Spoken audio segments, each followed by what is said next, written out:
Hey, everybody. Before we get started, we care about you and the GraceStory community and your well being.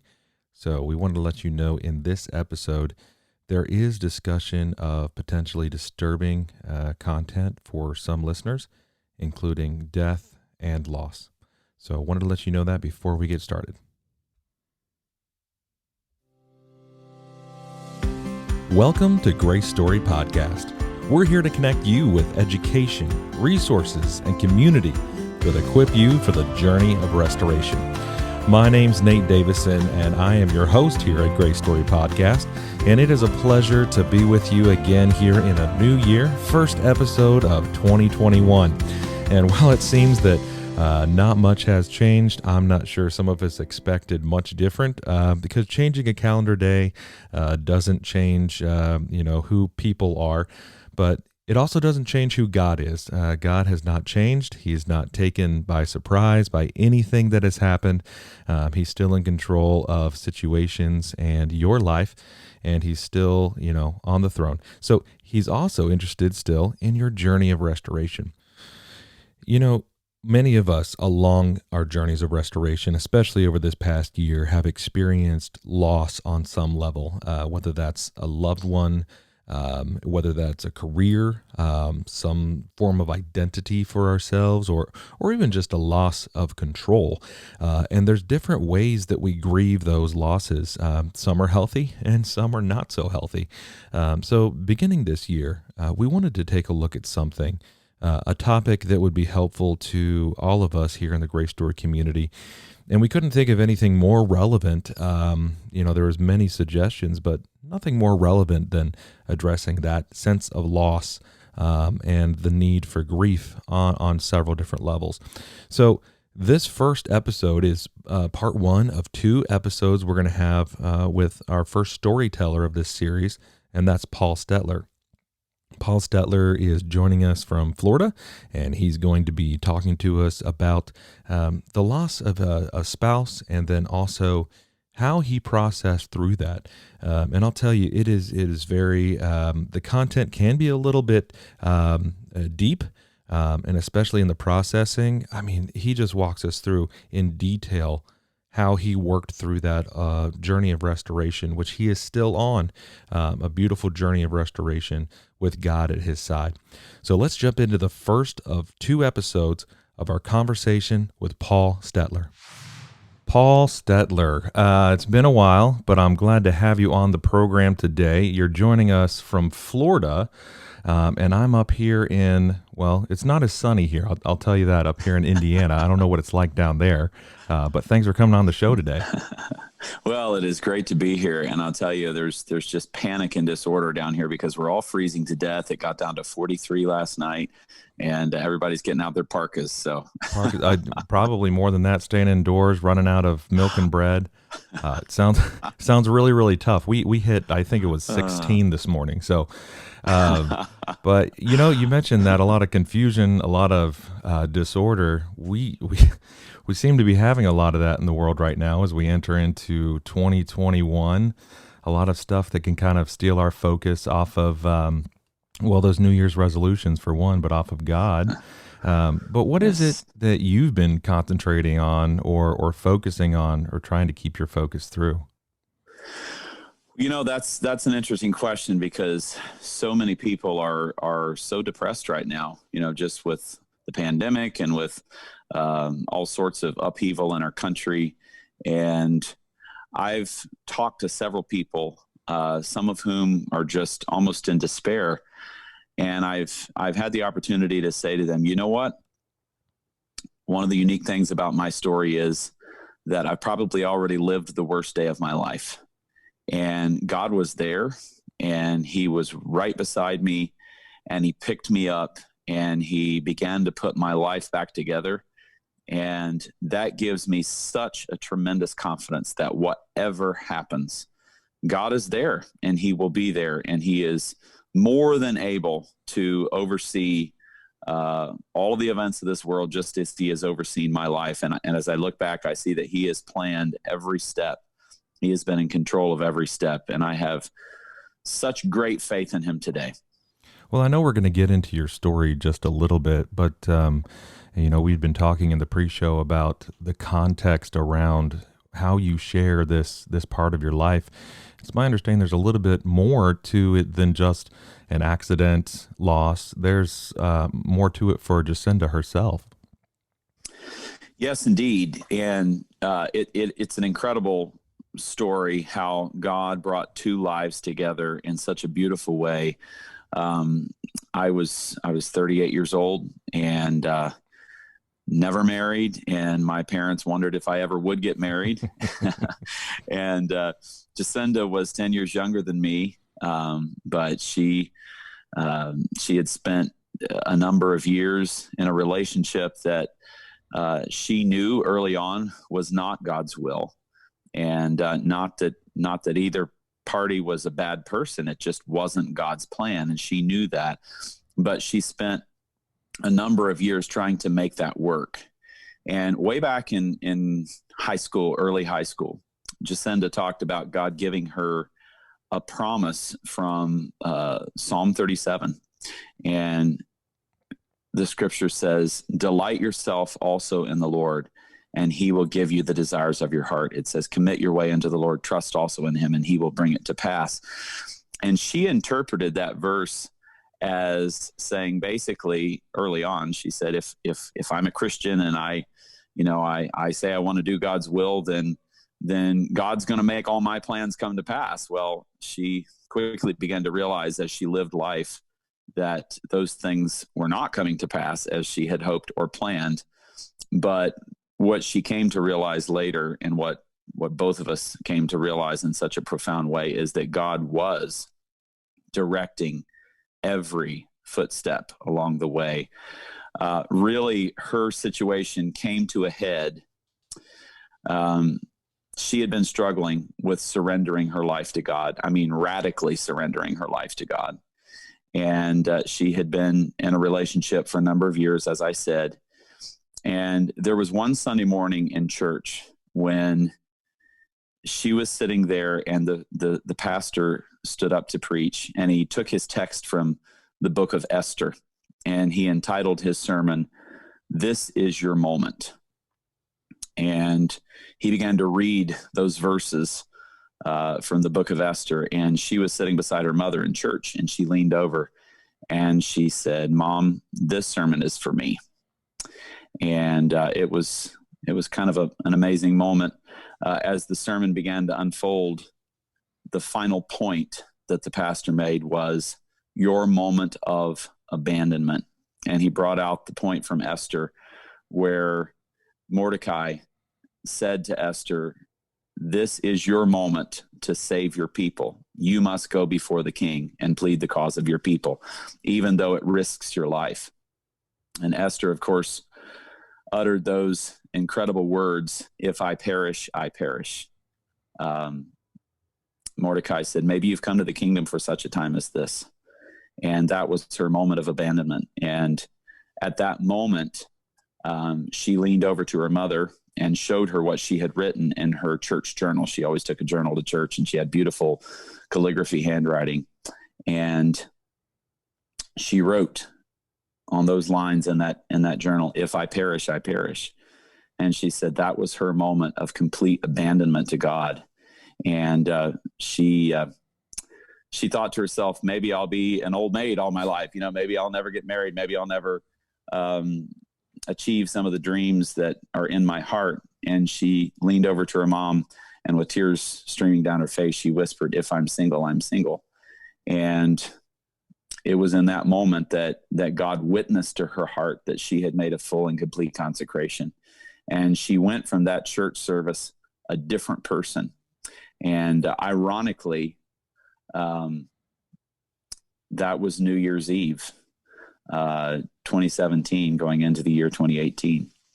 And that very night, at the stroke of midnight, I messaged her and said, "Happy New Year." And that started a conversation that did not stop until the day that she went to be with Jesus. And so it's just there's a beautiful foundation there of surrender and committing her way to the Lord. And the desires that she didn't even know she had began to be fulfilled at that point. Well, that's awesome, but and that couldn't have been easy. I mean, obviously, there's sounds of emotion there, tears coming down her face as she makes a commitment that she's not sure where that's going to go. That's an amazing thing, and then fast forward because that story doesn't end there. The marriage Right.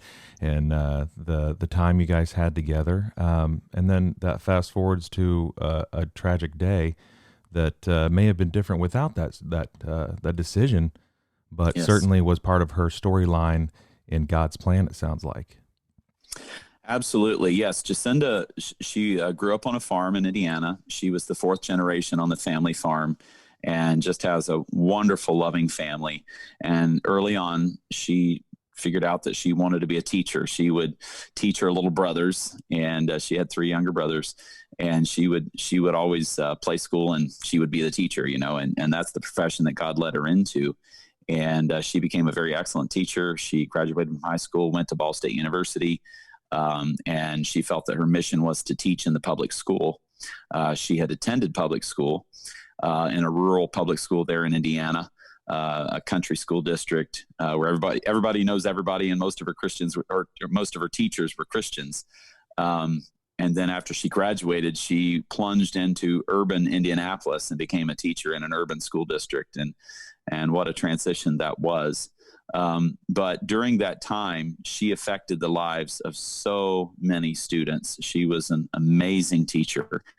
She loved those students. And I remember as we entered into a relationship following that initial contact on New Year's Eve, we had actually spoken a few nights before at a youth lock-in, but that's another story. That was kind of the launch pad of our relationship. But she was just so full of stories from her teaching career and talking about her students and how much she loved them and what a burden she had for them.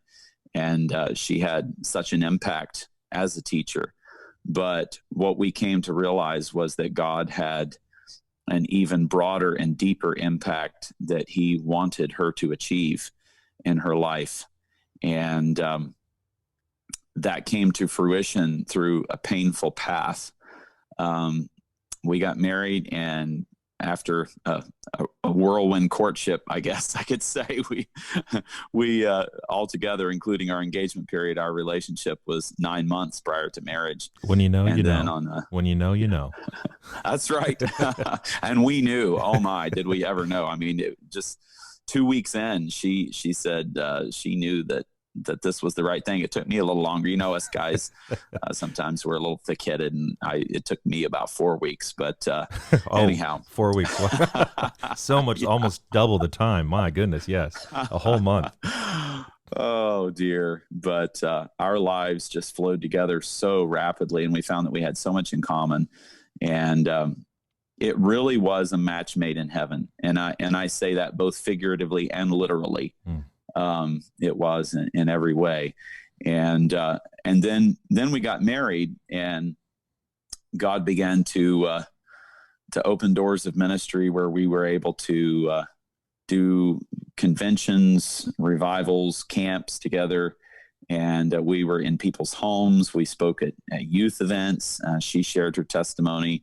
We sang together. I preached, and I thought, well, this is great. This will be a life of ministering and caring about people. And she was working on a master's degree, and obviously we were planning on having children. And someday she wanted to get back into teaching, and then God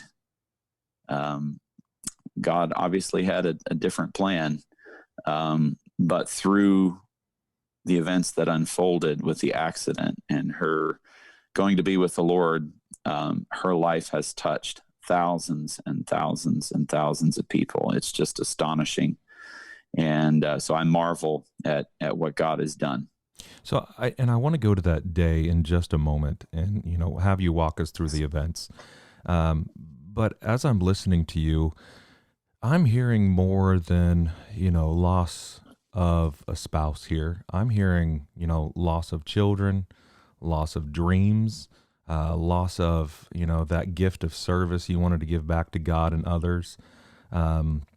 It just seems to me that there is so many levels here to work through, that it's more than just that one day or the events around it, although, yeah, we will talk about that. But as you start to unfold some of these things, how deep of a level does that go, the loss? Are there different things that you work on one moment or as they come up, or do you concentrate on a timeline, or how does that work looking through all that? Well, that's a complex question. It's an excellent question. I guess I would have to, before I answer that, share this. I was happy as a single person. You know, I had been single all these years. I had had several dating relationships, none of which obviously ultimately worked out or proved to be God's will. All of them were fine people, but it just wasn't the right thing. And I had sort of become content in my comfort zone, working at Hobe Bible College, having a wonderful family around me and good friends and you know, a modest but nice home, and you know, just kind of a comfort zone. And when my sister had her first child and I became an uncle for the first time, something stirred within me that said, you know what, you're missing out on some really beautiful things in life by being single like this. And that was one of the things that God used to begin to awaken me that He had a new phase for my life. And this is kind of a funny little story. My sisters were always trying to match make and find someone for me, and I would just roll my eyes, you know. And I remember on one occasion, most of us in the family were working in an academic setting, and so we were away for the summer in different directions. And we came home that summer. That would have been the summer of 2017. We came home, coming back, regathering for the school year in Hobe Sound. We were at my parents' dinner table for a Sunday meal. We all get together on Sundays. And my sister said, "Paul, I have a girl for you." And I just rolled my eyes. Same song, 100th verse. Here we go again, you know. And she said, "Jacinda Edwards." And my response was, "She's dating." Yeah. Well, well, I apparently that piqued Julia's interest, because usually I had 10 reasons why the person she suggested would not work that I would just rattle off. You didn't say no. Said, yeah. yeah. She said the only thing he said was, "She's dating." So yes, my sister had been on a cruise with the Collingsworth family. Their oldest daughter was on maternity leave, and she was singing with them, Julia. And Julia was good friends with Olivia Collingsworth and with Charlene Collingsworth, and Charlene is Jacinda's cousin.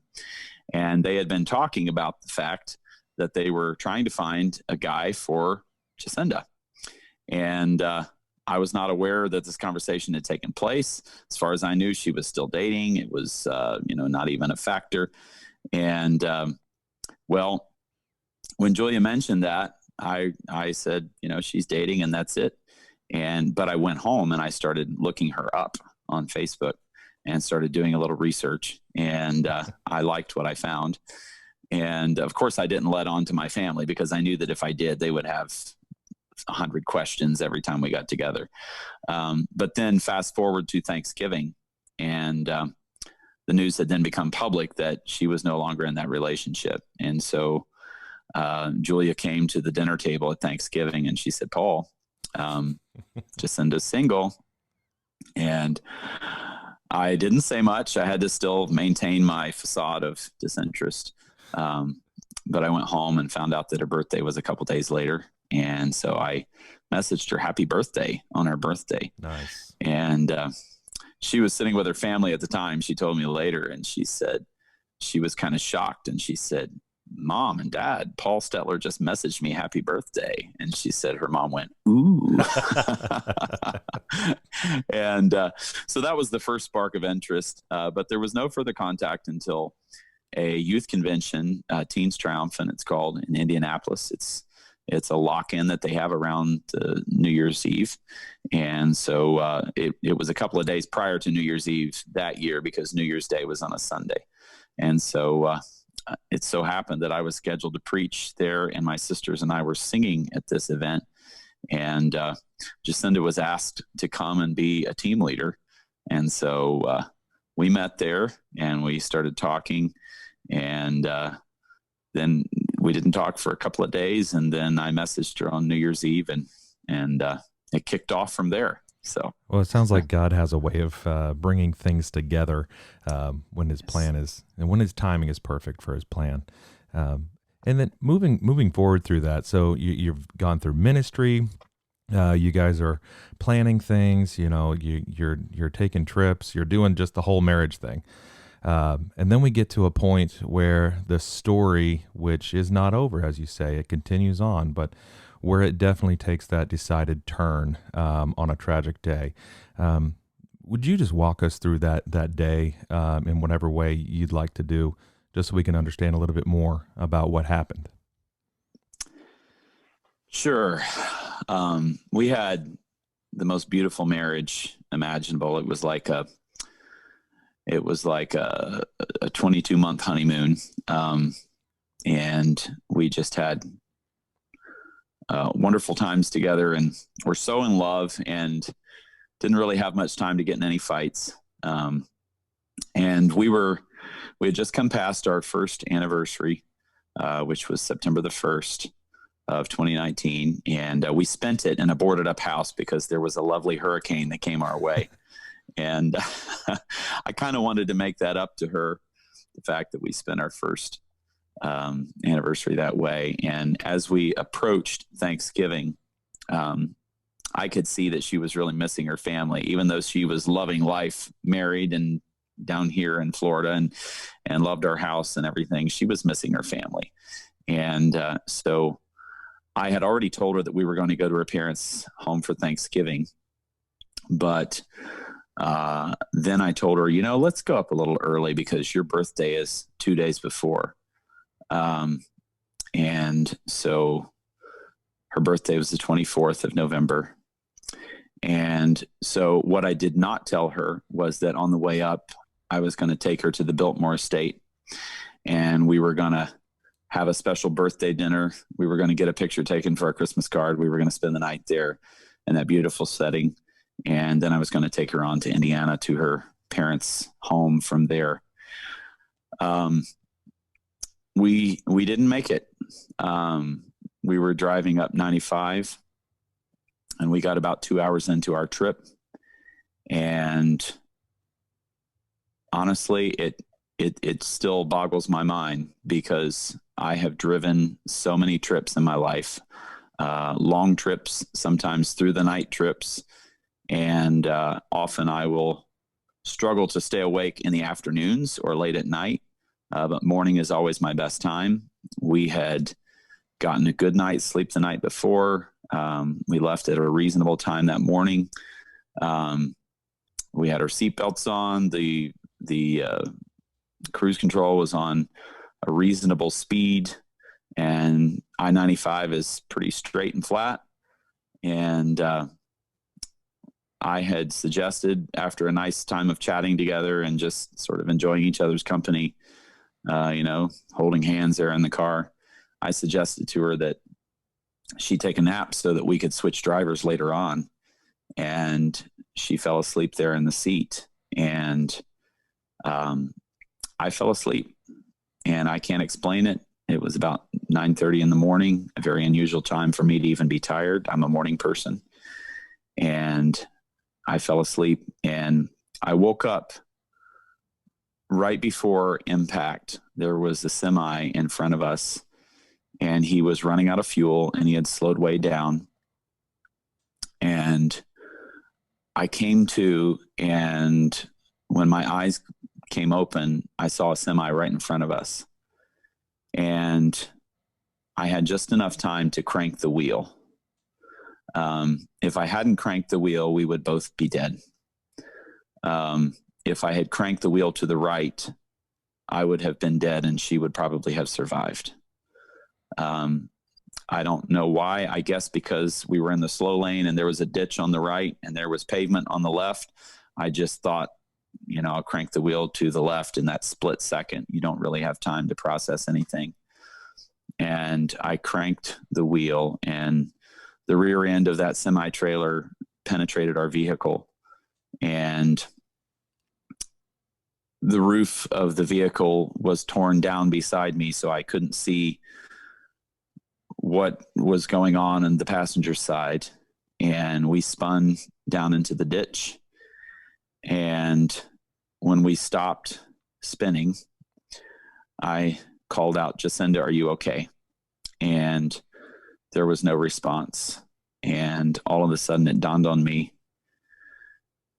what the possible outcome of this had been. And I jumped out of the car and I ran around to the side, and the whole side of the vehicle was ripped open. And I will never, ever get over what I saw in that moment. And I just started yelling, "No, no, oh God, no." And God sent a man. I assume he was a man. He could have been an angel for all I know. But it was a soldier, a man from the Navy. And he came running down the side, and he looked over my shoulder and he saw what I had seen.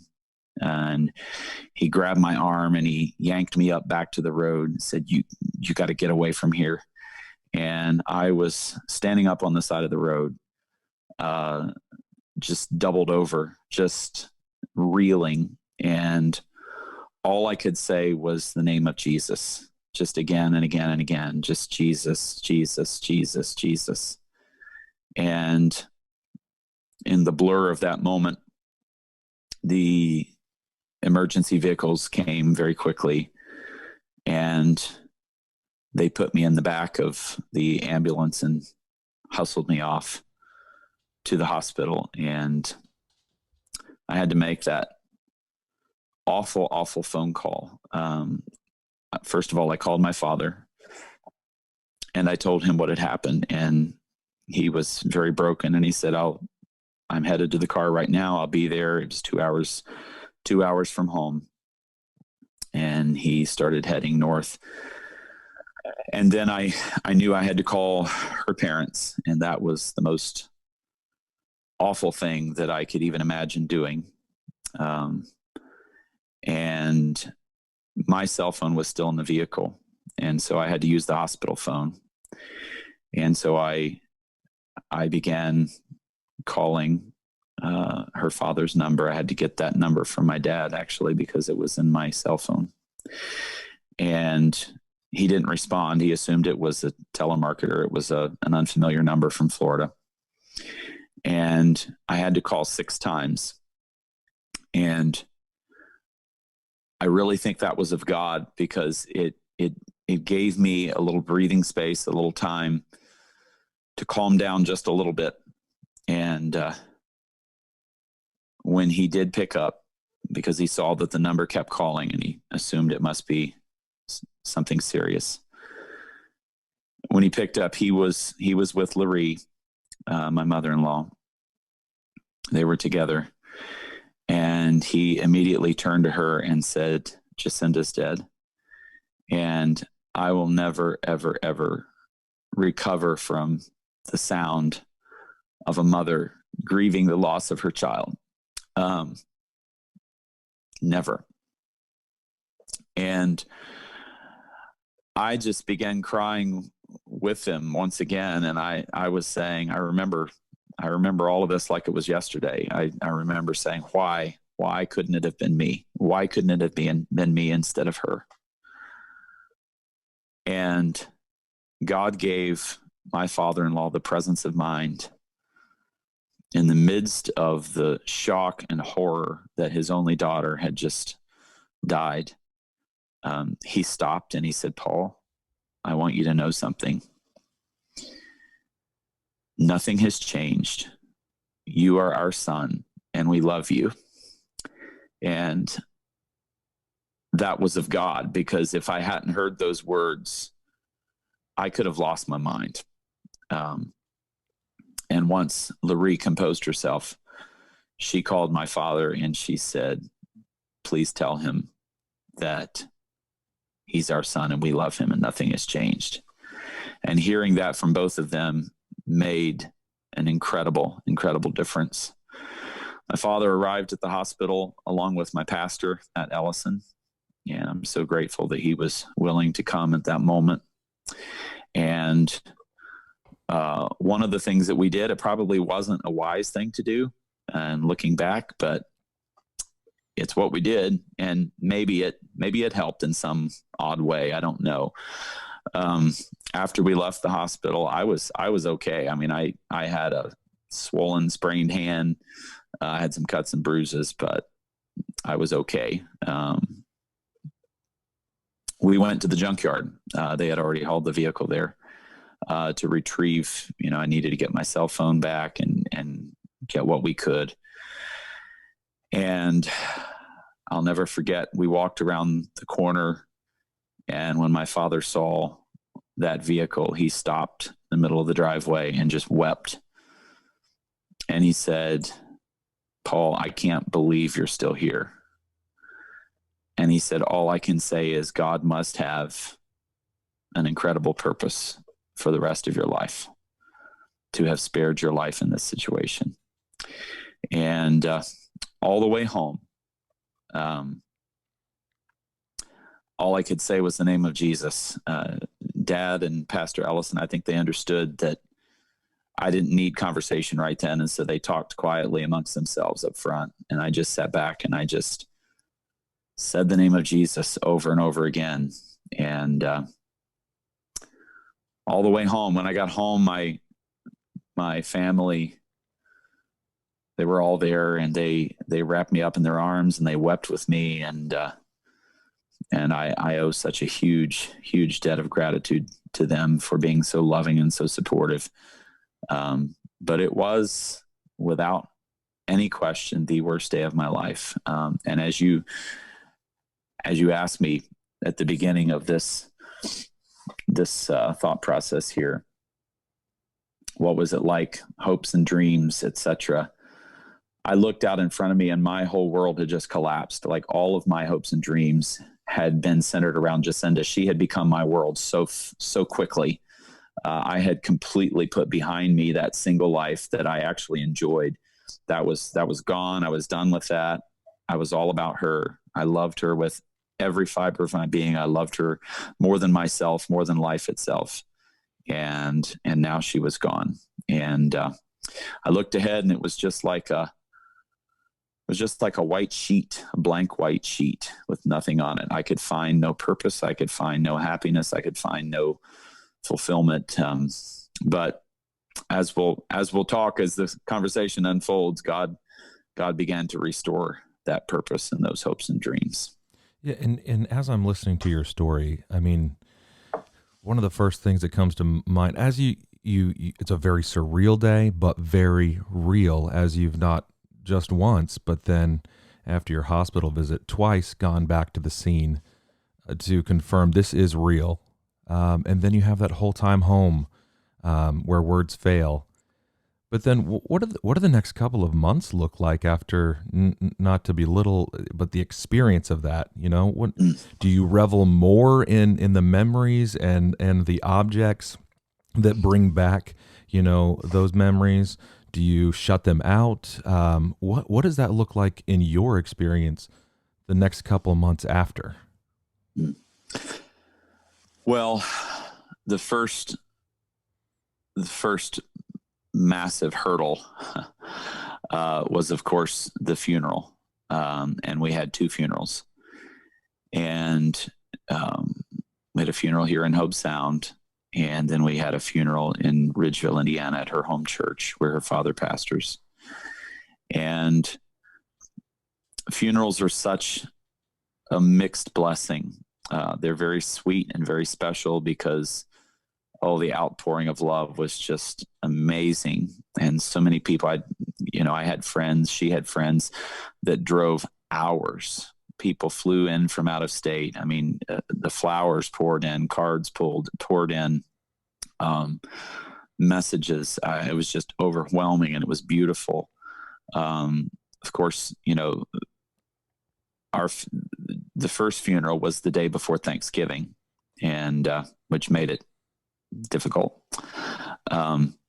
But I stood there for hours receiving people, hugging people, talking to people, and her family came down. One of the most traumatizing things was when the funeral director, and by the way, Tom Sproles flew down and worked with our local funeral director to oversee the whole process, and then handled all the arrangements in Indiana. And I cannot say enough about He's Tom Sproles and fantastic. Absolutely, Sproles Family Funeral Home. They were just amazing, went above and beyond in so many ways. But he called me and he said, Paul, we have a problem. He said, the accident was of such a nature that no one here is able to reconstruct her face to make it viewable. But he said, I have something I want to present to you, an idea. He said, I was at a mortician's convention in Chicago a couple of months ago. And he said, I met a man who specializes in reconstructing faces. And he said, this man has done this for royalty, for superstars. I mean, he is the best.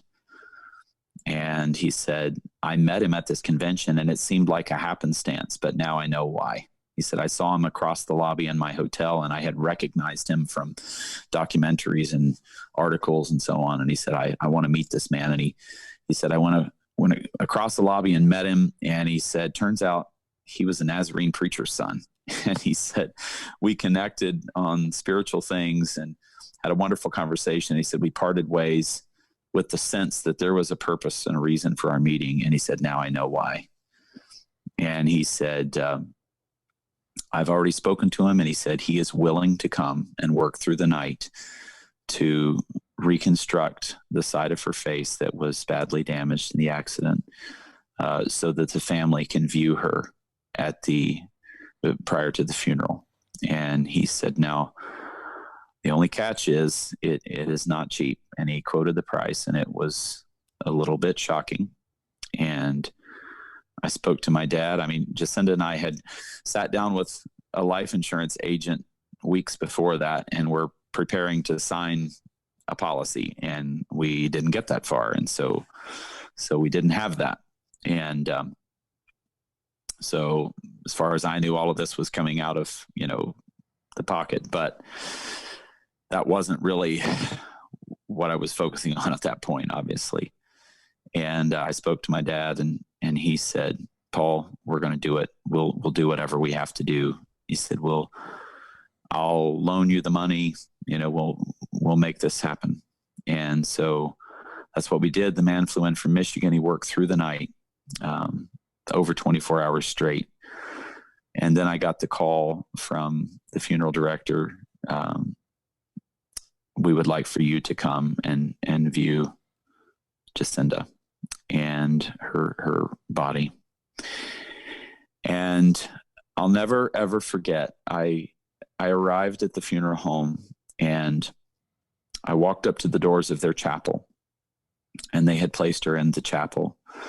There were no flowers. It was kind of a cold light. I mean, usually they have like the warming lights around the casket and so on. None of that was present because that's not where the funeral was going to take place. It was going to happen at our church. And Tom said, Paul, do you want to go in by yourself, or do you want me to go with you? And I said, I want to go by myself.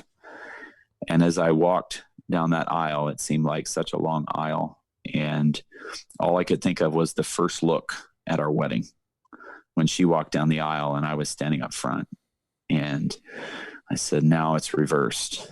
And that was a traumatizing moment. I came out of there and Dad looked at me and he said, you look traumatized. And my dad is not a dramatic person. And it was traumatizing. But God even used that, and God was orchestrating all of this stuff.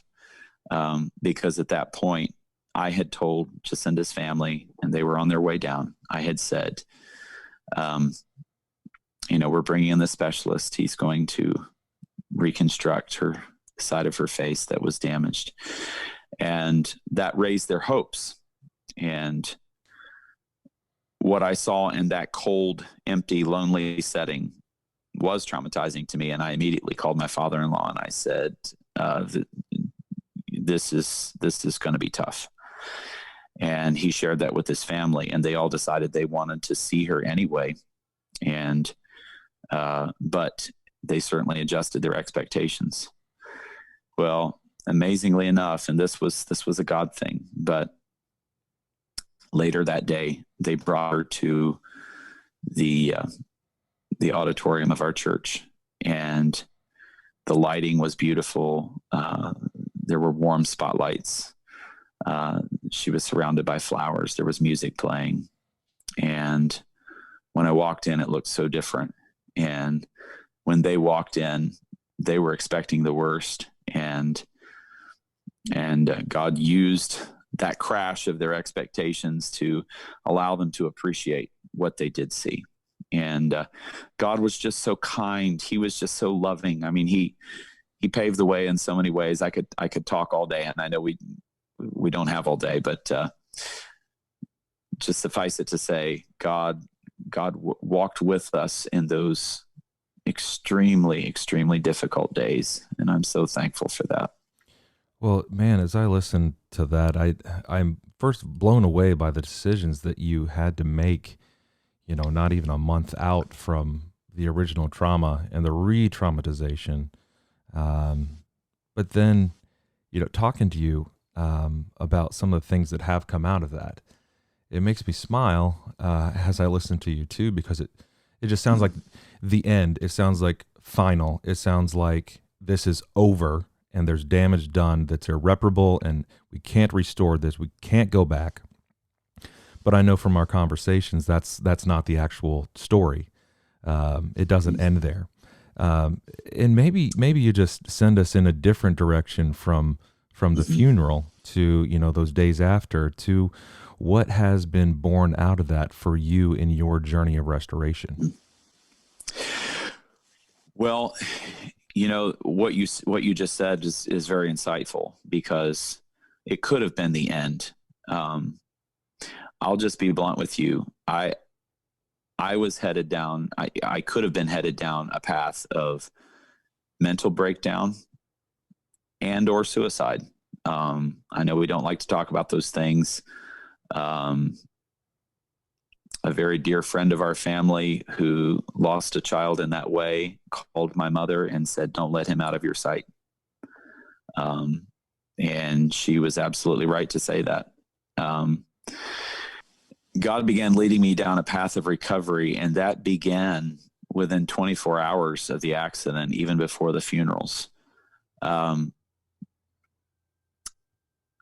I said earlier, on the way home, all I could say was the name of Jesus. And that long, 2-hour car ride back to Hope Sound. And I talked some with my family, but it was limited conversation. I didn't know what to say. I mean, and I was fully aware of my surroundings. I remember all of it in detail, but I remember I went to the house to get some clothes and confronted the house, the bedroom, which, by the way, when we had our first night after the wedding, we decided to spend our first night here at the house. And I decorated the room, with rose petals and all this kind of stuff. And a few weeks after the honeymoon, I said to Jacinda, we probably should take this stuff down. And she said, no, let's keep it up, And so even a year in, all that stuff was still there. And so that made it all the more traumatizing and painful as I walked into the bedroom and hear all of these sweet reminders, but like a dagger to the heart. And I went back to my parents for the night. I couldn't stay at my house. I couldn't stay in the empty house.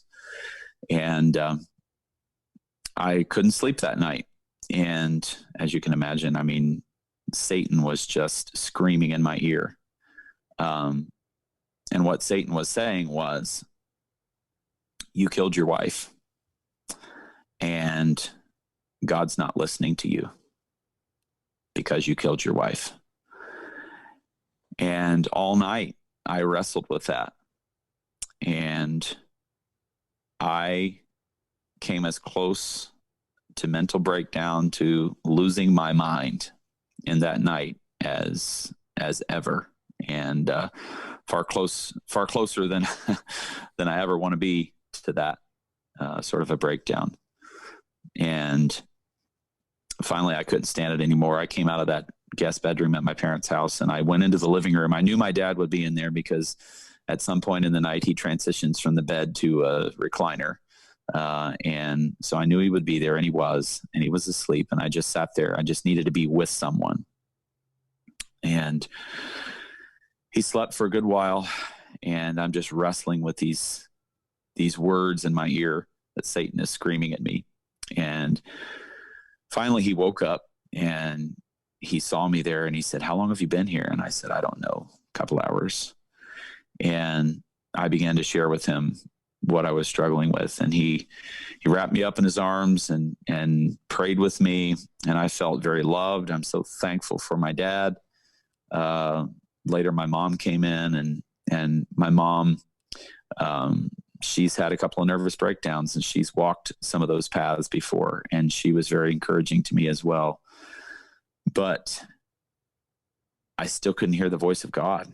And I knew that all the kind words in the world were not going to compensate for me not being able to hear the voice of God and hear some sort of reassurance.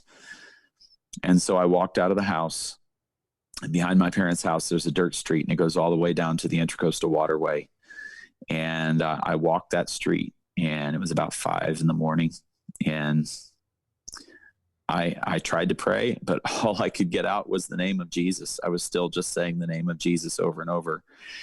And I finally got down to the water, and I was at the bottom. I was desperate. From that moment when I first saw her in the vehicle, it was like somebody had just pulled the floor out from under me, and I was in free fall. And as I walked that dirt street that morning, I was still in free fall. And I reached the end of the road down to the water. And it was at that point that God spoke to me. And he asked me a strange question, not audibly, but as real as though it were audible. He said, "Paul, why do you keep saying my name?" And I didn't even think about it. I just blurted out, because of all I know it represents and because it's all I have. And God responded, and he said, "Exactly." He said, "You know that I will never leave you nor forsake you. You know that I'm the friend that sticks closer than a brother. You know that when you call on my name, I will answer." And that became the first step in the recovery process. God said, "I'm here, and you can trust me." And that was the first of what became 10 steps of recovery. And it was at that point that I landed. I'd been in free fall, and I landed, and what I landed on was the everlasting arms of God that picked me up and started putting me back together and preventing me from losing my mind, preventing me from suicidal thoughts and tendencies. And that was the first and a beautiful process of recovery that God himself has overseen. And I'm so thankful for his faithfulness. Wow, what a beautiful story, not only of God's sustaining power, not only inspirational and a great story of restoration, but also of a beautiful picture of how God connects with us when we're at our lowest point, and make sure that we know that he is there and that he is all that we need. This story isn't over yet, though. In 2 weeks, we're going to be back with part 2 of Paul Stetler's story, which is ongoing. It's a beautiful episode. You're not going to want to miss it, where Paul shares with us some of those special moments he has had with God along the way, and things that he has learned about loss and grief on his journey of restoration. Now, we hope that you'll join us for that episode. Until then, make sure you tell somebody about the podcast, share an episode with them, or just point them in this direction. Share the show on your social media sites. It really does a lot to get good news out there, resources for people on their journeys of restoration. We'll see you in 2 weeks. Until then, we'll be praying for you.